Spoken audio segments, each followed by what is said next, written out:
akan ada CCTV di semua sudut, akan ada comment centernya, akan ada analisis untuk AI-nya. 2, 1. Dengan demikian, groundbreaking program kita telah resmi dimulai.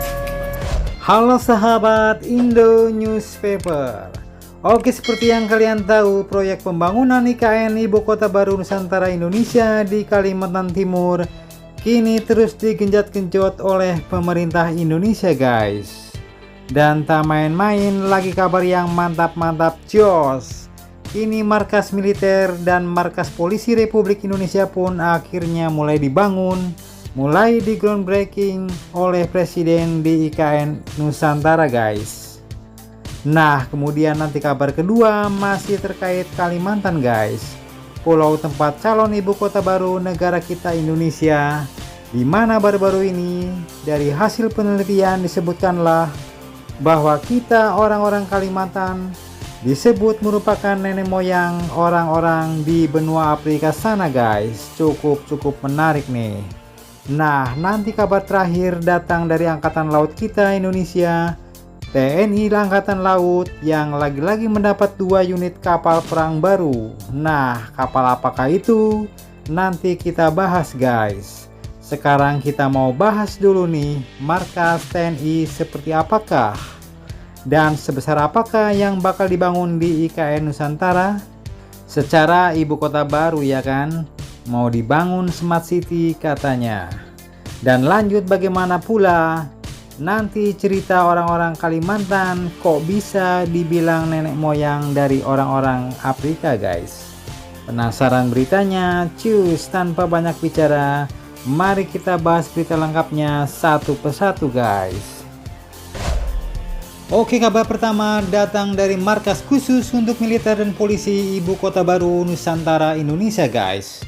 Dikutip dari banyak sumber berita berikut, pembangunan markas-markas ini pun baru-baru ini resmi di groundbreaking oleh Presiden Indonesia Bapak Jokowi pada Kamis 21 Desember 2023 ini, guys. Di mana markas Komando Distrik Militer atau Kodim IKN ini pun dibangun di atas tanah 3,29 hektar. Dan Bapak Jokowi pun katakan bahwa markas Kodim ini akan dibangun dengan konsep bangunan ramah lingkungan atau green building yang menyesuaikan dengan konsep Forest City atau kota hutan di IKN Nusantara Indonesia. Kemudian lanjut, beliau katakan bahwa Kodim tipe A ini akan melaksanakan tugas-tugas pengamanan ibu kota negara dan mendukungnya serta melindungi IKN dari berbagai bentuk ancaman dan gangguan yang mengancam keutuhan bangsa dan negara, ujar Bapak Jokowi. Nah, lanjut, sementara itu kantor kepolisian resor atau Polres IKN dibangun di atas lahan yang lebih luas nih, guys, yaitu mencapai 12 hektar, guys. Di mana Polres IKN ini pun akan diperkuat dengan 750 orang polisi yang tersebar ke 6 kepolisian sektor dan diperkuat dengan 150 orang polisi yang disebar ke 6 kepolisian sektor. Presiden mengatakan bahwa Polres IKN dibangun dengan kekuatan teknologi mutakhir dan beliau pun ingin kepolisian di ibu kota negara baru adiktif dengan perkembangan teknologi masa kini dan di masa depan.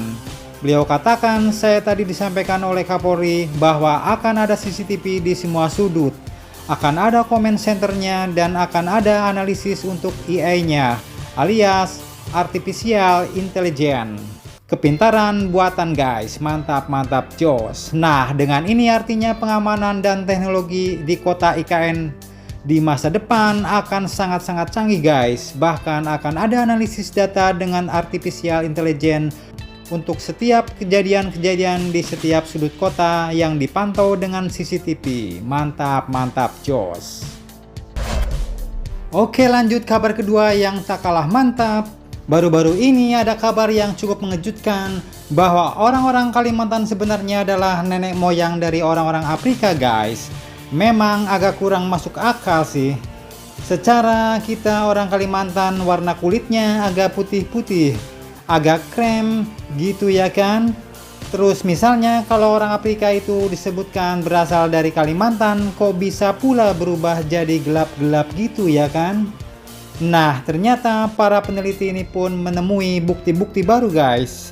Dan yang disebut ini pun bukan Afrika di pedalaman sana, tapi adalah orang-orang Madagaskar guys. Sebuah negara kepulauan yang sangat dekat dengan Afrika.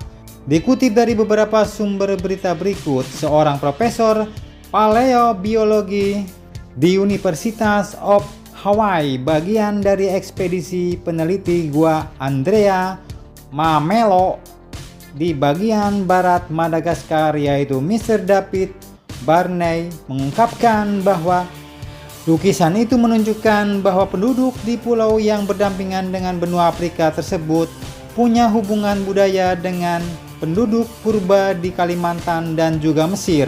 Dan hal itu pun ia ungkapkan dalam tulisan yang berjudul Madagascar Cape Arts Hint at Ancient Connection Between Africa and Asia.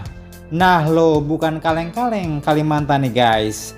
Ia menyebutkan bahwa dalam gua Madagaskar tersebut terdapat simbol-simbol yang menyerupai agama Mesir kuno, seperti misalnya dewa elang Horus, Anubis, dan lain-lain guys. Dan gambar-gambar ini simbol-simbol serupa hanya bisa ditemukan di lukisan berusia 2000 tahun di sebuah gua di Kalimantan, Indonesia. Bahkan para peneliti prasejarah lainnya disebut memang punya hipotesis bahwa budaya penduduk Madagaskar yang disebut dengan Malagasy adalah berasal dari Kalimantan yang dipengaruhi oleh bagian timur Afrika. Namun para ahli pun masih belum punya cukup fakta untuk menentukan waktu penduduk pertama Malagasy, orang Kalimantan, itu tiba di Madagaskar. Nah, bagaimana menurut kalian? Apakah orang-orang Madagaskar ini memang mirip dengan orang-orang kita Kalimantan? Silakan kalian adu mulut di kolom komentar guys. Oke, lanjut kabar ketiga yang tak kalah mantap. TNI Angkatan Laut baru-baru ini juga mendapatkan kapal perang. Kapal militer baru lagi nih guys. Buatan anak bangsa Indonesia, yaitu buatan PT Palindo Marine Indonesia, salah satu galangan kapal lokal yang juga sering membuat kapal-kapal perang untuk TNI. Nah, ada dua kapal baru nih guys. Jadi kedua kapal ini yaitu KRI Marlin 788 yang bakal ditempatkan di wilayah Kuarmada 2, dan juga ada kapal Patkamla Chapman untuk memperkuat wilayah pengawasan Kuarmada 3. Dan tak main-main guys, biaya pengadaan kapal ini pun mencapai 220 miliar rupiah. Yang pertama, KRI Marlin 788. Kapal perang ini memiliki panjang 62 meter, lebar 8,8 meter, dan tinggi 19,37 meter, dengan kecepatan maksimal mencapai 20 knot, dan kecepatan jelajahnya mencapai 17 knot. Kapal perang baru ini pun dipersenjatai dengan 1 unit meriam kaliber 40 mm dan 2 unit SMB 12,7 mm, serta berbagai perlengkapan navigasi dengan kualitas yang tinggi guys. Sementara itu kapal Patkamla Chapman sendiri disebut memiliki beberapa keunggulan, yakni memiliki armor protection standar Stanak level 2, serta mampu beroperasi di medan pesisir laut, alur sungai, dan daerah rawa. Kecepatan maksimalnya pun mencapai 40 knot, 75 knot, dan kelincahan yang dimiliki Special Mission Combat Boat ini pun disebut mampu memenuhi berbagai misi operasi baik infiltrasi dan eksfiltrasi maupun misi SAR secara sangat baik. Mantap jos. Nah, jadi bagaimana menurut kalian tentang 3 berita hal ini? Jangan lupa subscribe, like, share, komen. Tetaplah kalian semangat dan jangan santai terus. Demi Indonesia maju, salam Indo Newspaper. Sampai jumpa guys, terima kasih.